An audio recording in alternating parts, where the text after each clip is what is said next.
So deeply honored by the translation into Russian of my book, The Judge and the Historian, which will be published by New Literary Observer next year.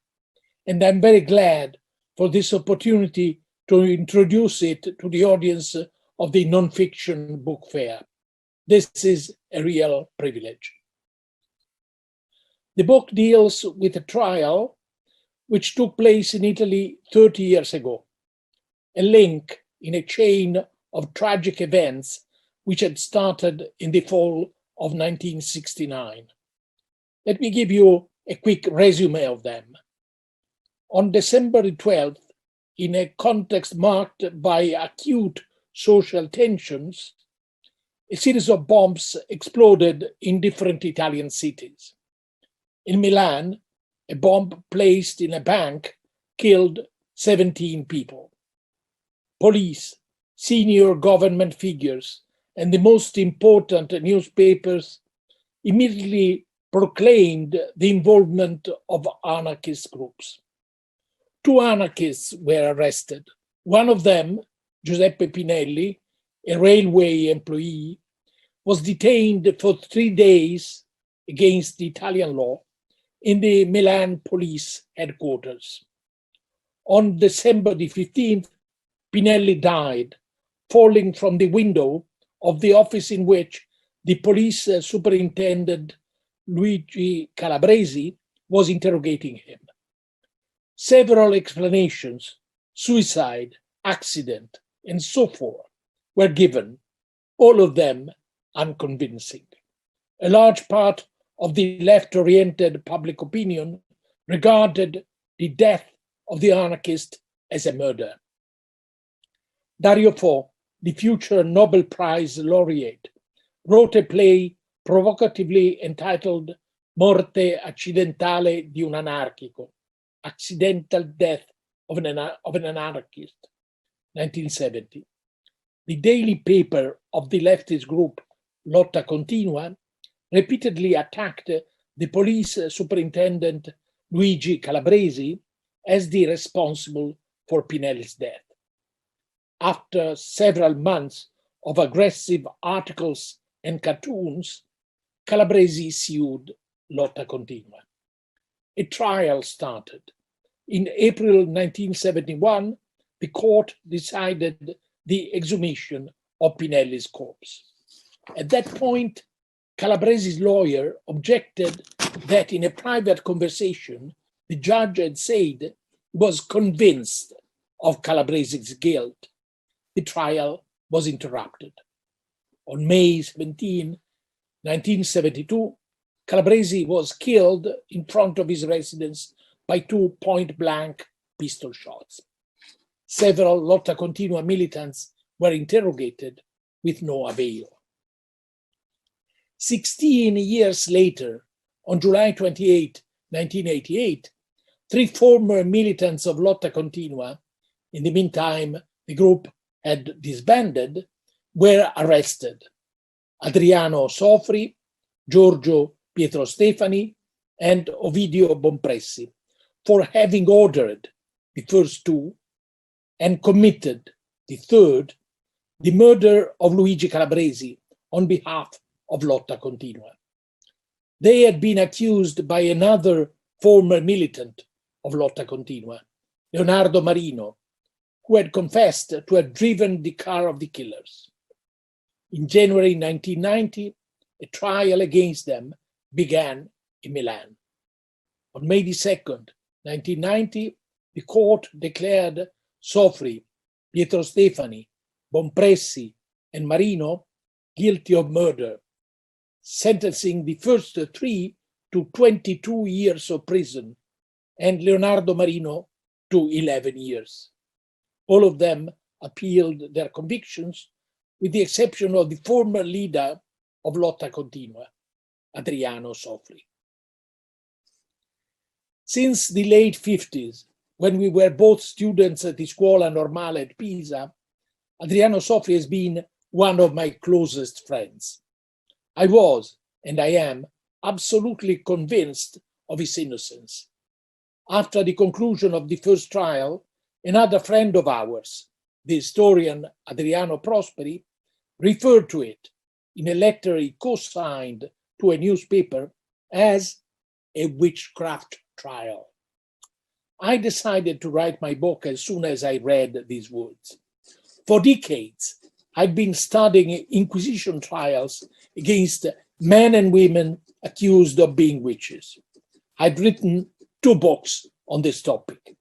Now I thought I would have been able to use my expertise in order to analyze the proceedings of this trial, dismantling the pseudo-arguments which had been used to prove the guilt of my friend and his comrades. For the first time in my life, I decided to write a book with a definite practical aim: to convince the jury of the appeal, as well as the public opinion at large, that my friend, and by extension his comrades, were innocent. At the very beginning of my book, I declared that I was absolutely certain of my friend's innocence, but I did not dwell on this. My feelings did not play any role in my argument. I did not want to preach to the converted, meaning to an audience oriented towards the radical left. I addressed myself to those who either had no opinion on this case or had an opinion completely different from mine. I spent 1 year reading over and over the transcripts of the trial, 3,000 closely typewritten pages, before writing at a frantic pace my book. But my analytic demonstration that there was no evidence whatsoever proving my friend's guilt had no impact upon the jury. The appeal confirmed the previous judgments. In any case, the trajectory of this judicial case, which had become in the meantime a cause célèbre, was not over. On October 23rd, 1992, the United Penal Sections of the Supreme Court struck down the previous verdict. On December 21st, 1993, all the defendants were acquitted. Then a new trial began. On November 11th, 1995, Sofri, Bonpressi, and Pietro Stefani were sentenced once again to 22 years of jail. Leonardo Marino, whose accusations had played a crucial role in the trial, was acquitted. A few more words on my friend Adriano Sofri. In 2005, after having spent 8 years in jail, he nearly died due to an esophageal rupture followed by a severe hemorrhage, the so-called Boerhaave syndrome. Then he was sent to house arrest. The verdict against him expired in 2012. What I said so far clarifies the context, both political and personal, in which The Judge and the Historian was written. The book, published in 1991, has been translated into 7 languages: German, French, English, Spanish, Dutch, Japanese, Greek. The translation into Russian will be the 8th. In other words, The Judge and the Historian reached countries which were unfamiliar with the events I dealt with, events which affected the political life of Italy a long time ago.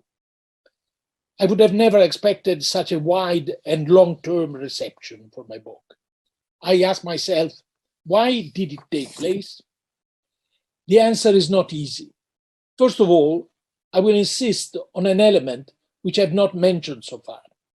Since the very beginning of the book, a close analysis of the proceedings of the trial alternates with a series of methodological reflections, focusing on the divergences and convergences between the judge and the historian and their respective approaches.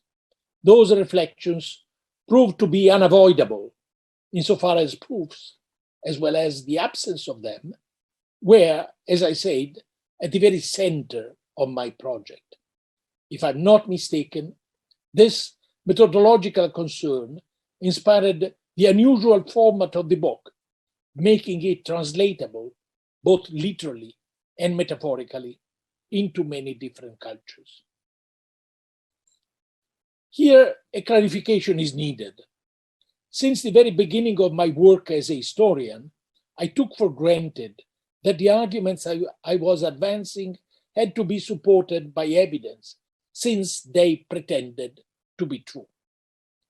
In the 80s, however, I realized that the intellectual atmosphere had been changing up to the point that the notion of historical truth was not self-evident anymore. My belated awareness became stronger when I began to teach at UCLA. Typically, in the North American academic environment, the pronunciation of the word truth was at that time always accompanied by a gesture meaning quotation marks. The most brilliant students, as I realized with amazement, were fascinated by the neo-skeptics who claimed that there are no rigorous boundaries between fictional narratives and historical narratives. In 1989, Heyden White, the most influential advocate of this neo-skeptical approach, delivered a lecture at UCLA on narratives and historical truth. As soon as the Q&A session began, I started a heated, politely aggressive debate with Heyden White in front of a huge audience. My friend and colleague, Shaul Friedlander, who at that time was writing his great work, Nazi Germany and the Jews, after having listened at the debate, said to me, "We'll have to organize a conference on the impact of this neo-skeptical attitude upon the historian's perception of the Shoah." This is what he did. The conference took place in 1990.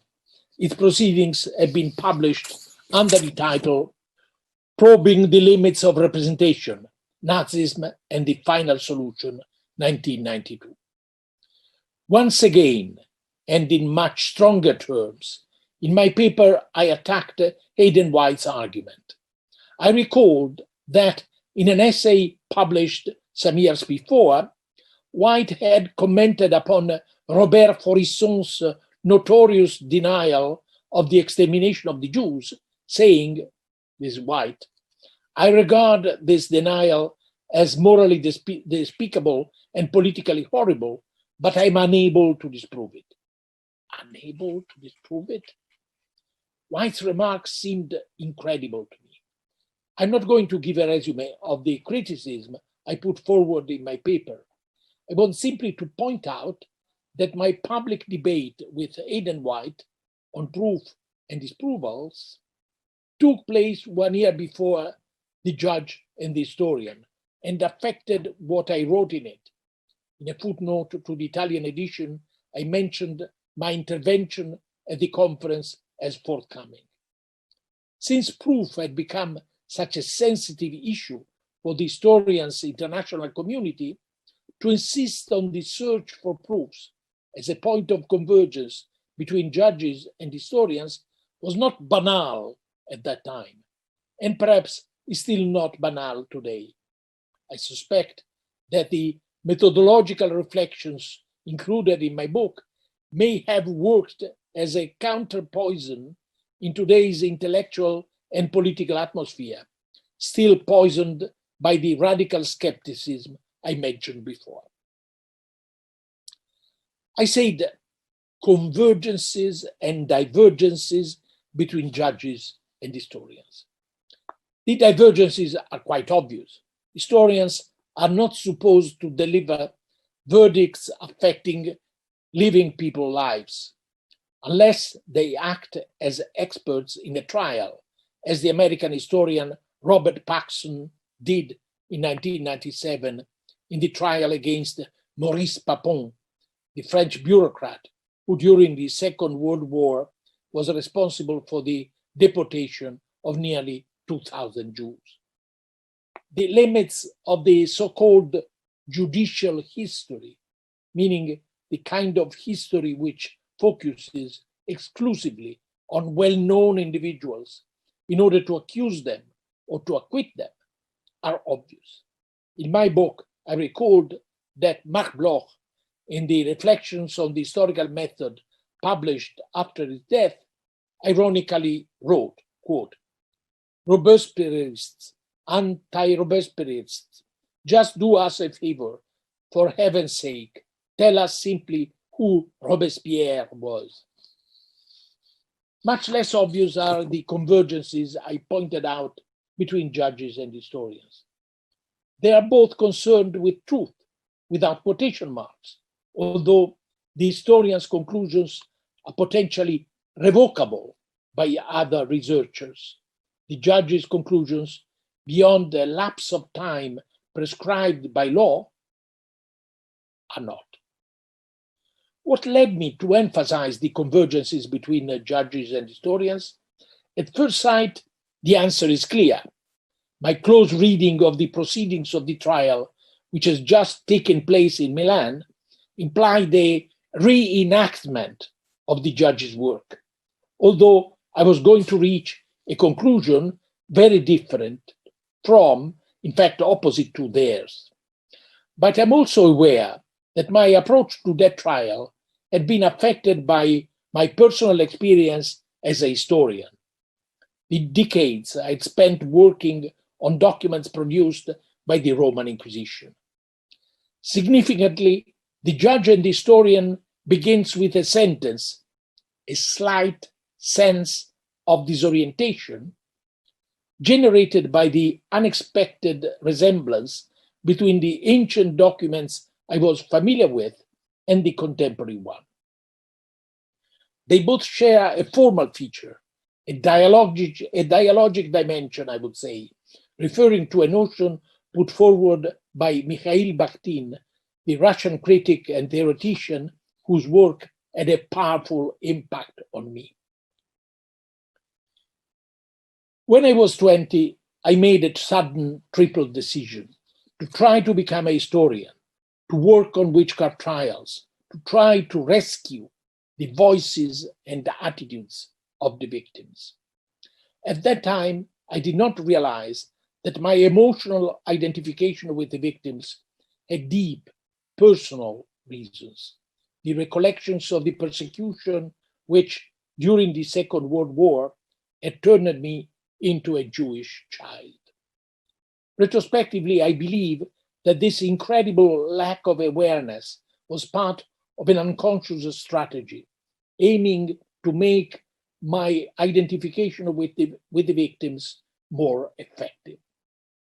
But 30 years later, I discovered also a troubling intellectual contiguity with inquisitors. Emotional identification with the victims, intellectual contiguity with the judges. My dialogic imagination, nourished by Bakhtin, worked on both sides in different ways. This split experience led me to write an essay entitled "The Inquisitor as Anthropologist," which appeared in a Swedish journal in 1988 and in Italian the year after. Once again, I'm back to the context in which I decided to write The Judge and the Historian. In a crucial passage of it, I analyzed the dialogue between the presiding judge, Minale, and a witness, Papini, who said to have seen the car of the killer of Luigi Calabresi driven by a woman.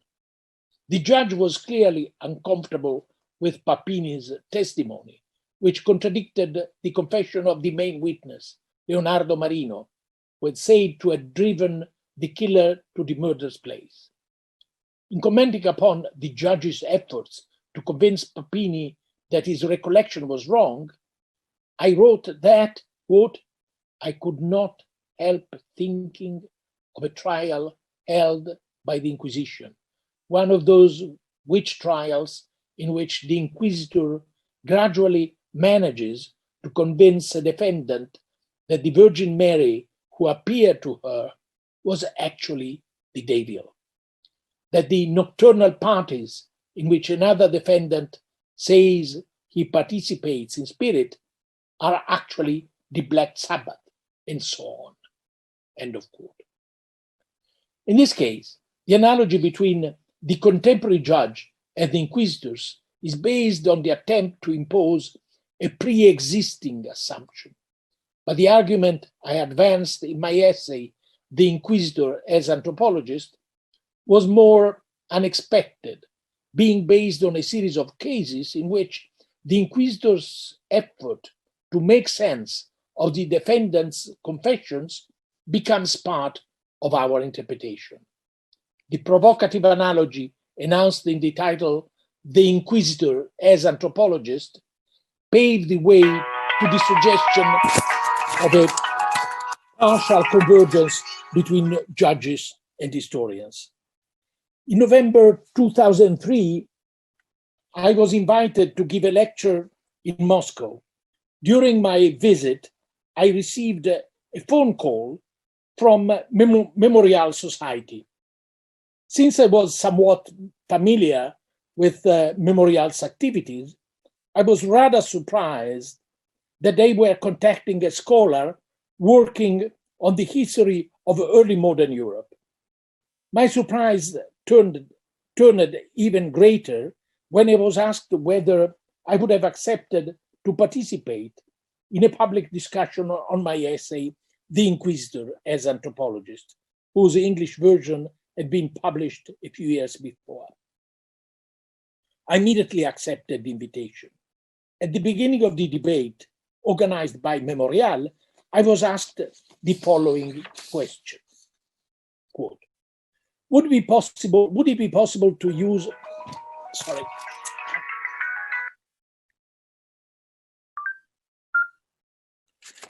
would it be possible to use an approach similar to the oblique reading of Inquisition trials you used in your own work in order to analyze the political trials of the 30s?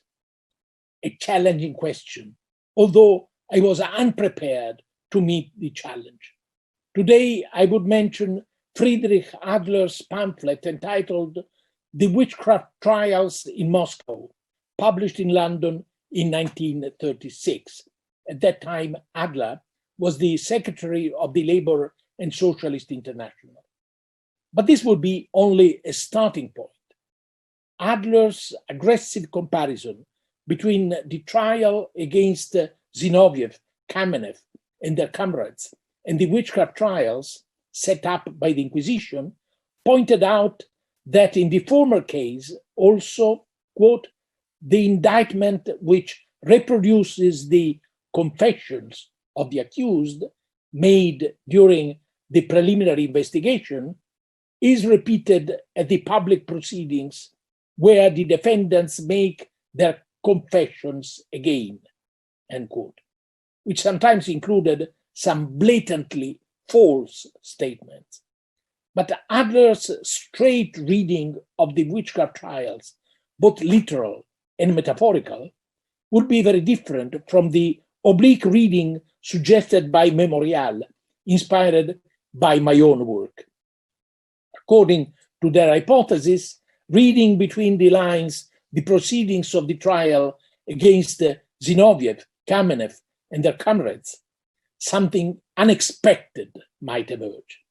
Today, I would add that Walter Benjamin's line, often quoted as a mantra, rub history against the grain, means, first of all, to read historical testimonies also, not only, but also against the intentions of those who produced them. My attempt to analyze Inquisition trials, trying to rescue the voices of the persecuted, may be placed in this perspective. Some elements which the inquisitors were unable to control opened up the possibility of a reading which was different from theirs. The same could happen with the trials performed in Moscow in 1936. I moved away from the book I was introducing, The Judge and the Historian, but only to a certain extent. The trials commented upon by Friedrich Adler were incomparably more tragic than the trial which is at the center of my book. But the analytical tools used in order to interpret the two cases are similar. Reading the proceedings against the intentions of those who produced them, pointing at their contradictions, rubbing the historical evidence against the grain. The reception of a text is to a large extent unpredictable. The way in which Memorial Society reworked my essay, The Inquisitor as Anthropologist, is a case in point. I wouldn't dare to predict how the Russian translation of The Judge and the Historian will be read. However, I'm tempted to look at it retrospectively from a point of view related to the present. That is, from a context which is completely different from the one in which my book was written. Context in which the public scene is invaded by a new reality, fake news. But in which sense can we say that fake news are real? And are they new? My answers will start from an essay by Robert Merton that has rarely been mentioned in this context. The Self-Fulfilling Prophecy, published in 1948. Merton, one of the most famous sociologists of the 20th century, defined the concept he was introducing in the following terms, quote, "The self-fulfilling prophecy is, in the beginning, a false definition of the situation, evoking a new behavior which makes the originally false conception come true. The specious validity of the self-fulfilling prophecy perpetuates the reign of error, for the prophet will cite the actual course of event as proof that he was right from the very beginning." End of quote.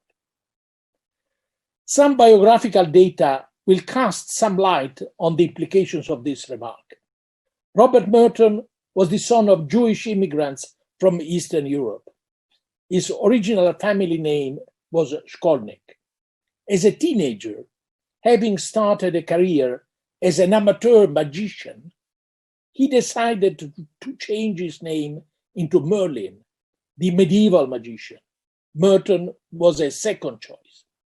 His first name, Robert, was also a homage to a famous magician, this time a real one, Robert Houdini, originally Eric Weiss. This piece of anecdotal evidence is not completely out of place here. Merton might have regarded, quote, "the self-fulfilling prophecy which makes the originally false conception come true," end of quote, like a sort of magical trick which he wanted to unveil.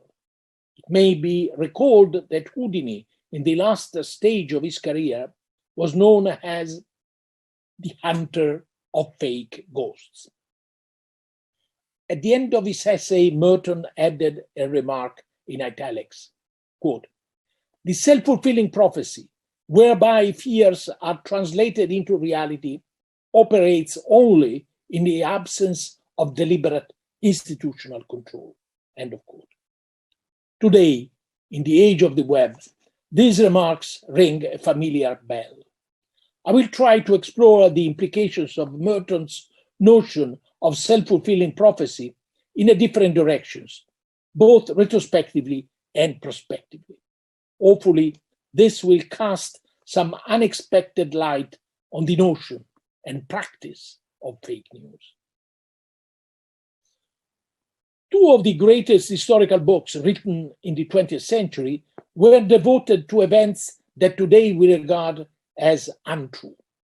Marc Bloch's Le Roi Thaumaturge, 1924, translated into English as The Royal Touch, and Georges Lefebvre's La Grande Peur de 1789, 1932, translated as The Great Fear of 1789.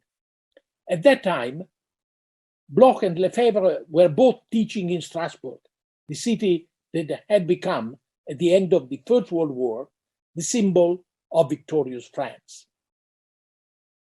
In Le Roi Thaumaturge, Bloch analyzed, as the subtitle reads, quote, the supernatural character ascribed to the royal power, especially in France and England, end of quote, focusing on the virtue attributed to legitimate kings of both countries to heal men and women who suffered from scrofula, an illness affecting the neck glands. As a motto for his book, Bloch chose a sentence from Montesquieu's Lettres persanes. Ce roi est un grand magicien.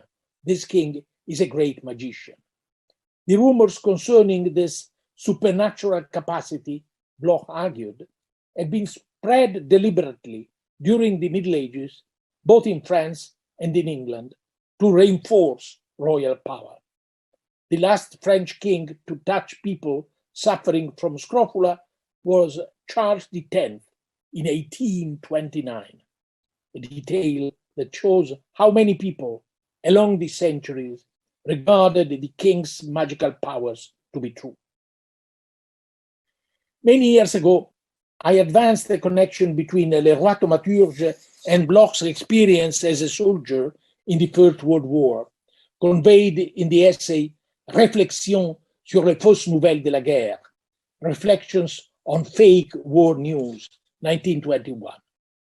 Bloch approached the king's magical power to heal people suffering from scrofula as if it were a gigantic fausse nouvelle, comparable to the uncontrolled fake news that circulated in the trenches. The healing power attributed to French and English kings, analyzed by Bloch, was fictitious.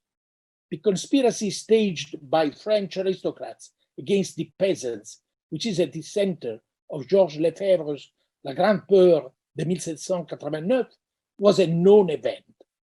The alleged revenge for the fall of the Bastille never took place, but the rumors about it generated a panic in the countryside that triggered a sequence of real violence. A gigantic movement generated by a false news, the historian Franco Venturi remarked, stressing the commitment to unveil the truth in the spirit of Voltaire, shared by both Bloch and Lefebvre. Through this case study, Lefebvre explored the deep attitudes of the French peasants, reacting to a wave of panic in a time of crisis at the very early stage of the revolution. One may recall that Merton regarded his notion of self-fulfilling prophecy as a reworking of the so-called Thomas theorem, advanced by William Thomas, the American sociologist. Quote, if man defines situations as real, they are real in their consequences, end of quote. But to assume, as Merton did, that the initial prophecy is deliberately false implies a crucial difference. In an essay devoted to revolutionary crowds, 1932, closely related to his book La Grande Peur, Lefebvre sharply criticized the most influential work ever written about crowds, Gustave Le Bon's Psychologie des foules, Psychology of Crowds. First published in 1895 by a polymath who never succeeded in entering academia, Psychology of Crowds has been reprinted many times until the present and translated into many languages. Although it is widely considered as one of the founding texts of collective psychology, its status has remained, especially in France, highly controversial. It is undoubtedly an anti-revolutionary book written by a racist author. In recent years, Le Bon's work has been appropriated by a right-wing group called Amis de Gustave Le Bon, Gustave Le Bon's friends, who reprinted, among others, his anti-Semitic booklet, Le rôle des Juifs dans la civilisation, the role of Jews in civilization. The main weakness of Le Bon's argument according to Lefebvre, was a terminological and conceptual confusion between full crowds and masses. A passage from the very beginning of Le Bon's Psychology of Crowds apparently exemplifies the terminological and conceptual confusion pointed out by Lefebvre. Le Bon emphasized that his target was, quote, the entry of the popular classes into political life, that is to say, in reality, their progressive transformation into governing classes, end of quote. Then, in a sudden shift, he went on, quote, today, the claims of the masses are becoming more and more sharply defined and amount to nothing less than a determination to utterly destroy society as it now exists, with a view to making it arc back to that primitive communism which was the normal condition of all human groups before the dawn of civilization, end of quote. Le Bon's shift from popular classes to crowds is blatant. Was it due to a conceptual confusion, or was Le Bon implicitly suggesting a political strategy aimed to counteract, quote, the threat of the socialism invasion, end of quote? The use of the future tense in a solemn statement like, quote, the age we are entering will be a true age of crowds, unquote, is ambiguous. Far from announcing an inevitable trajectory, Le Bon was proposing a detailed argument which implicitly aimed to contribute to turn a seeming neutral scientific statement into a different reality. A knowledge of the psychology of crowds, Le Bon wrote in the introduction to his book, quote, is today the last resource of the statesman who wishes not to govern them, that is becoming very difficult, but at any rate, not to be too much governed by them, unquote. According to Le Bon, the crowd's distinctive features are, quote, impulsiveness, irritability, incapacity to reason, the absence of judgment and of the critical spirit, the exaggeration of the sentiments and other besides, which are almost always observed in beings belonging to inferior forms of evolution, in women, savages, and children, for instance. Crowd are weak, irrational, dominated by contagion, phenomenon which must be classed among phenomena of hypnotic order, end of quote. Is this a description or a suggestion? If we accept the latter alternative, we must conclude that Le Bon was implicitly arguing that the masses should be turned into crowds, relying upon, quote, the power of the hypnotizer over the hypnotized, end of quote. In his Group Psychology and the Analysis of the Ego, 1921, Sigmund Freud, who in his youth had been deeply marked by the hypnotic experiments performed by Jean-Martin Charcot, commented at length on Le Bon's Psychology of Crowds, although he pointed out that its content was not new, since it had been anticipated by Scipio Sigele, the Italian sociologist. But if, disregarding its originality, we read Le Bon's Psychology of Crowds as a political act rather than a neutral scientific analysis, which is not, its reception becomes highly significant. Le Bon's book was annotated by Lenin and Kemal Atatürk and possibly read by Hitler. Le Bon's admirers included, besides Theodore Roosevelt and Georges Clemenceau, Benito Mussolini. The impact of Le Bon's Psychology of Crowds in the 20th century has been widely discussed. What about today, that is, in societies in which fake news as an updated version of self-fulfilling prophecy emerged? Le Bon would have been unable to imagine this context, but is it possible to rework his arguments in the age of the web?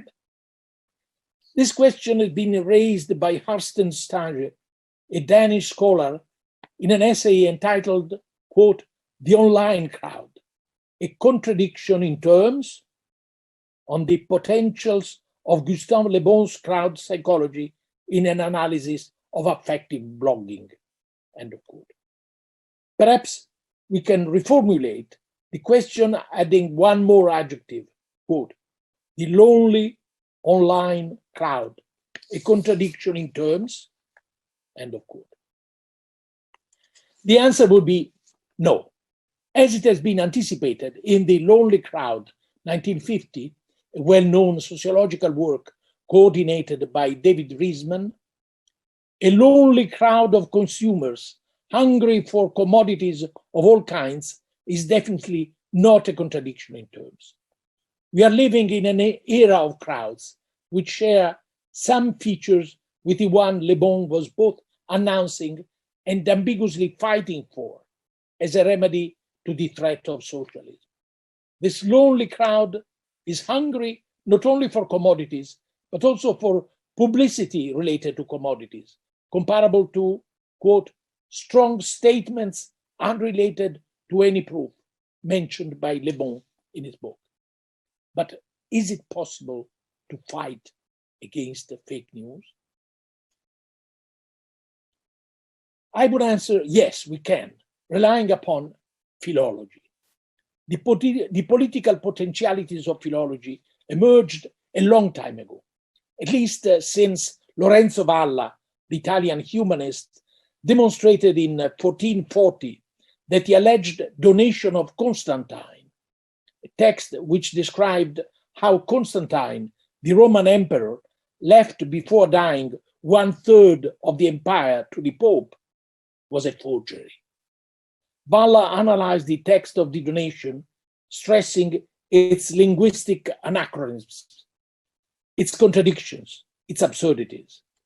A few centuries later, in his inaugural lecture at the University of Basel, Friedrich Nietzsche, still a philologist, not yet a philosopher, defined philology as the art of slow reading. Incidentally, I first came across this definition in an essay by Roman Jakobson, who erroneously ascribed it to Gustav Speth. Nietzsche might have referred to Lorenzo Valla's rejection of the donation of Constantine as an exemplary case of the art he was praising.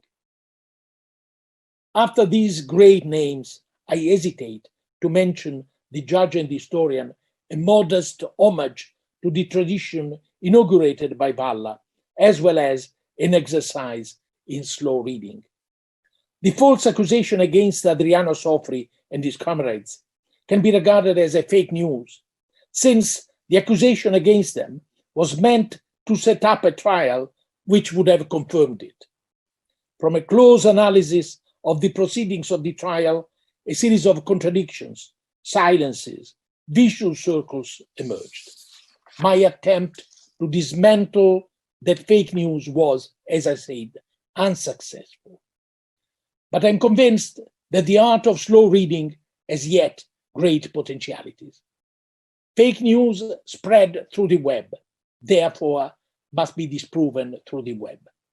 But the incredible speed of the web and the art of slow reading are not mutually exclusive. They must be combined. Digital philology as a future.